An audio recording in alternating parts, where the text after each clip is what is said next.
Hundreds march across Denver to protest the dismantling of a program protecting young immigrants from deportation. They were brought to this country as children. All of them came to the U.S. under the age of 16. Attorney General Jeff Sessions today announced the administration's decision. I'm Alan Janae. President Obama used an executive order to put the Deferred Action for Childhood Arrivals, or DACA, program in place. Today, it was undone. Sessions called that an unconstitutional exercise of authority by the executive branch. Simply put, if we are to further our goal of strengthening the constitutional order and the rule of law in America, the Department of Justice cannot defend this overreach. The decision prompted demonstrations all over the nation, including outside the White House. We're covering protests in Colorado first. Our Tori Mason has spent the morning with some of the students protesting today, those who walked out of classes. She joins us live. A very emotional day today, Tori.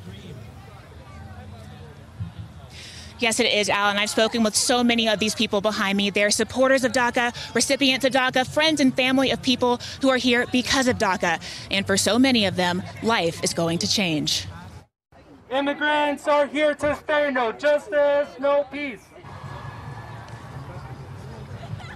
Dozens of area high schoolers met at West High School and began their march. DACA shielded nearly 800,000 undocumented immigrants brought to the U.S. as children from deportation, 17,000 of them from Colorado.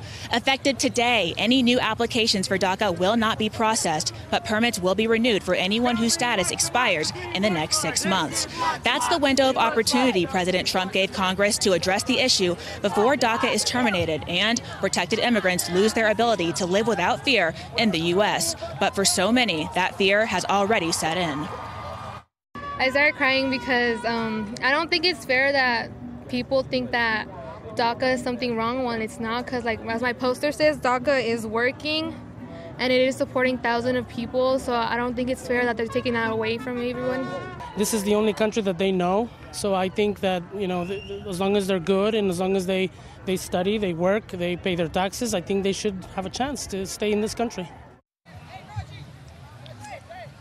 I also spoke to siblings of DACA recipients who don't fear for their own futures, but are scared their families are going to be torn apart.